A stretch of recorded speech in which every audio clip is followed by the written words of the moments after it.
Que alterações acontecem no estômago de uma pessoa idosa e como isso pode repercutir na absorção de fármacos? Que alterações são comuns no fígado do idoso e como isso pode repercutir no metabolismo dos fármacos? Como os efeitos do isoproterenol e de beta-bloqueadores são alterados com o envelhecimento? Por que o paciente idoso responde mais rapidamente a diuréticos e antagonistas dos canais de cálcio do que a beta-bloqueadores e inibidores da enzima conversora de angiotensina? Essas e outras perguntas veremos nessa videoaula após a nossa vinheta.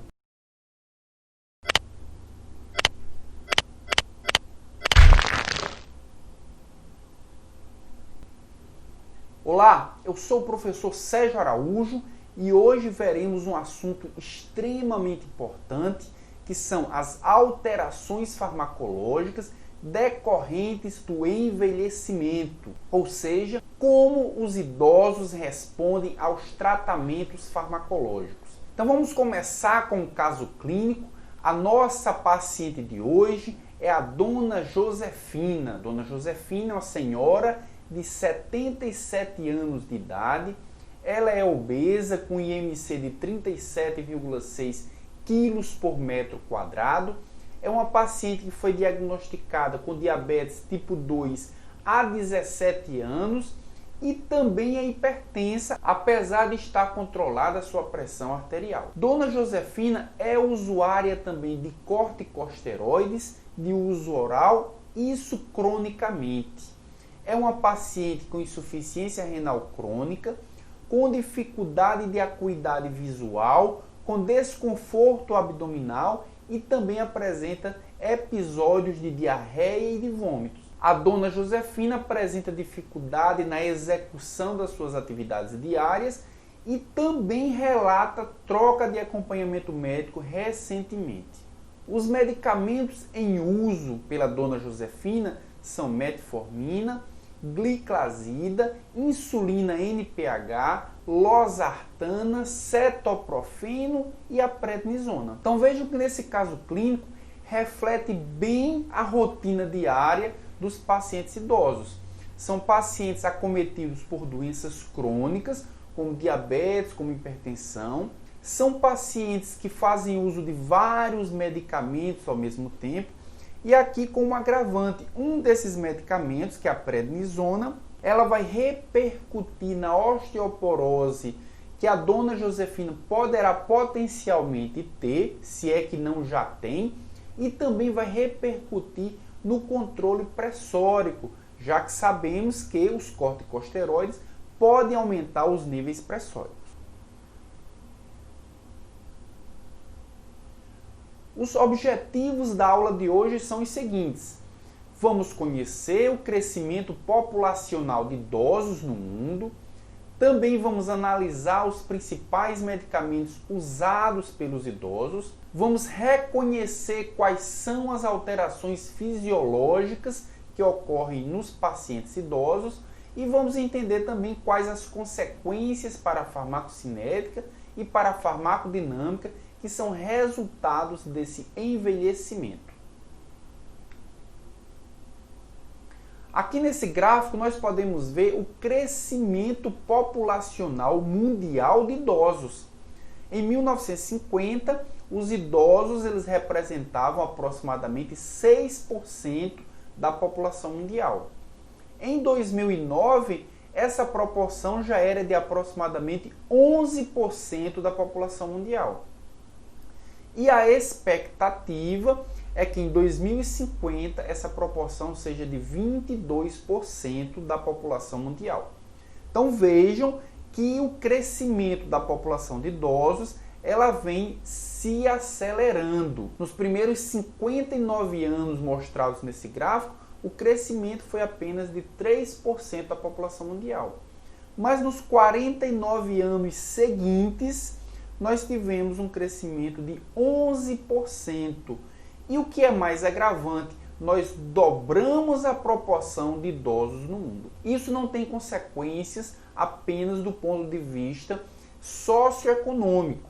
Isso também tem consequência do ponto de vista farmacoterapêutico, já que a população de idosos possui alterações fisiológicas importantes e essas alterações fisiológicas elas vão repercutir na dinâmica de tratamento daquele paciente. Aqui nesse outro gráfico nós podemos ver a velocidade de envelhecimento da população. E como é que é medida a velocidade de envelhecimento da população? É medida na quantidade de anos necessária para uma população acima de 65 anos passar de 7% da população total daquele país para 14% da população daquele país. Então observem que a França, por exemplo, levou mais de 100 anos, mais de um século, para passar de 7% para 14% da sua população. Já o Brasil conseguiu, ou vai conseguir, já que essa é uma projeção, vai conseguir esse feito em pouco mais de 2 décadas. Isso significa dizer que o Brasil tem um crescimento, um envelhecimento, uma velocidade de envelhecimento cerca de 6 vezes maior do que países como a França. E isso é extremamente grave, porque a nossa população está envelhecendo e também há necessidade de treinamento para o cuidado com esse paciente idoso, principalmente no acompanhamento farmacoterapêutico. Aqui nesse gráfico nós podemos visualizar o crescimento em números absolutos. Quantos são esses idosos no Brasil? Em 2007, o número era 17,4 milhões de idosos no Brasil. Em 2017, ou seja, 10 anos depois, essa população de idosos passou para 26 milhões. E a projeção é que em 2027 a população de idosos passe para 37,9 milhões no Brasil. Ou seja, dobrou a população de idosos em um intervalo de aproximadamente 20 anos. Aqui nós podemos visualizar o uso de medicamentos por idosos, ou seja, a epidemiologia do uso medicamentoso por idosos. Aproximadamente 80% dos idosos têm pelo menos uma doença crônica não transmissível, como por exemplo diabetes, como por exemplo hipertensão, ou como por exemplo a insuficiência renal.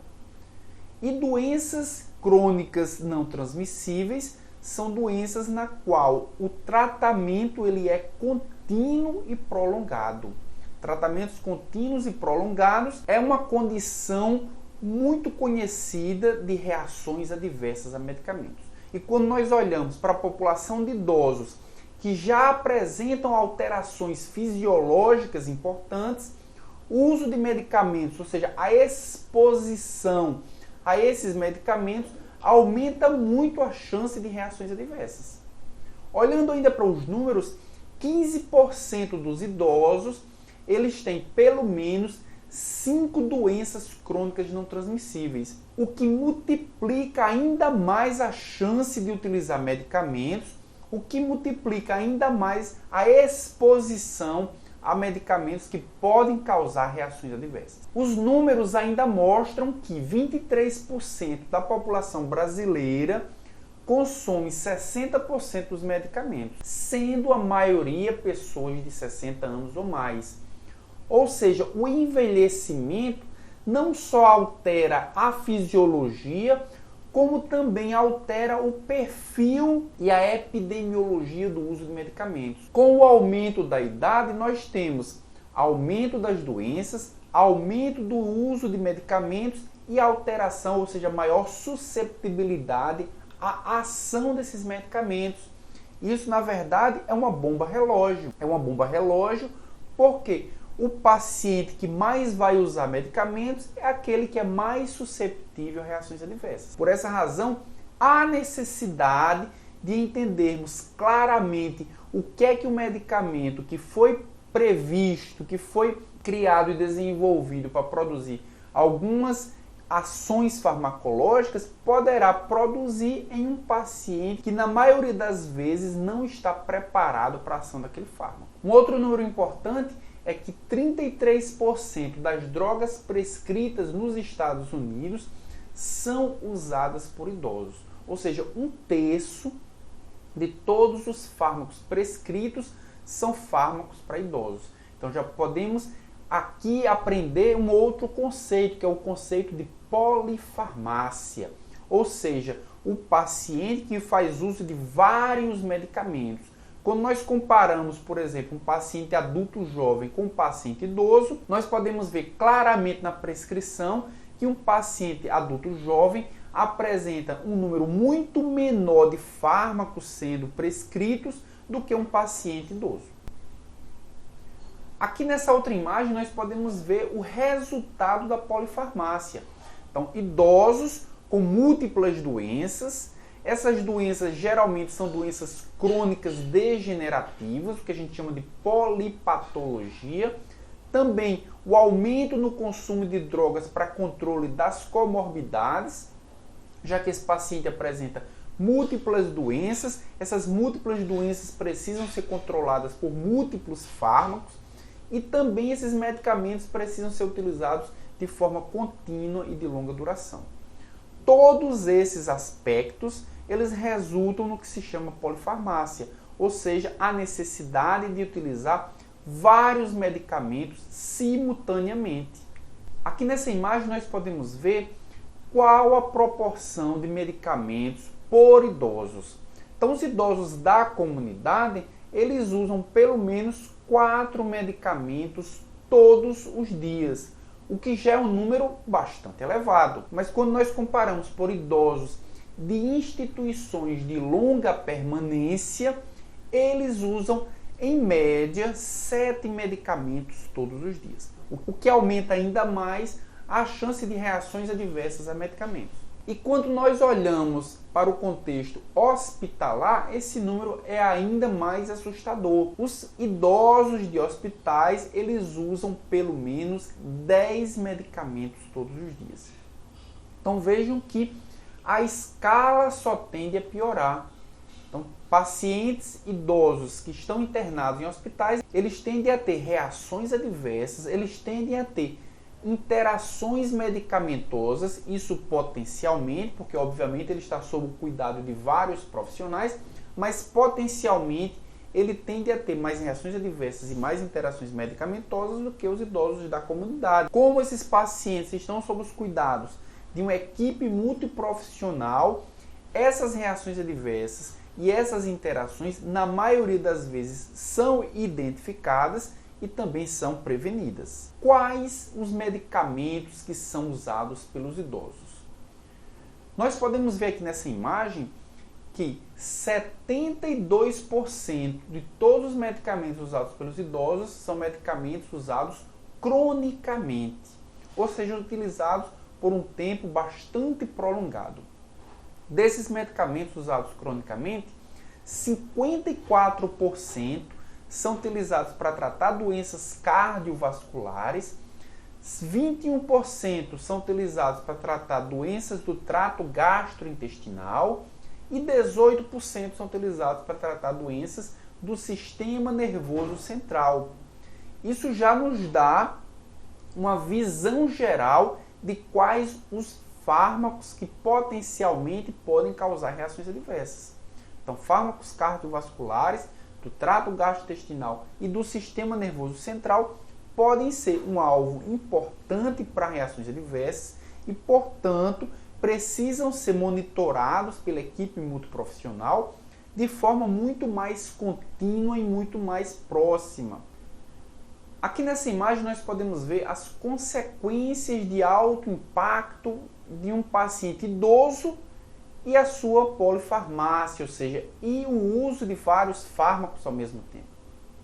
Uma das consequências, nós já falamos bastante nessa aula, que é o aumento da incidência de interações medicamentosas. Também nós temos o aumento da incidência de reações adversas a medicamentos e também de doenças iatrogênicas, que são aquelas doenças sem uma etiologia conhecida, mas que muitas vezes podem ter uma causa medicamentosa importante.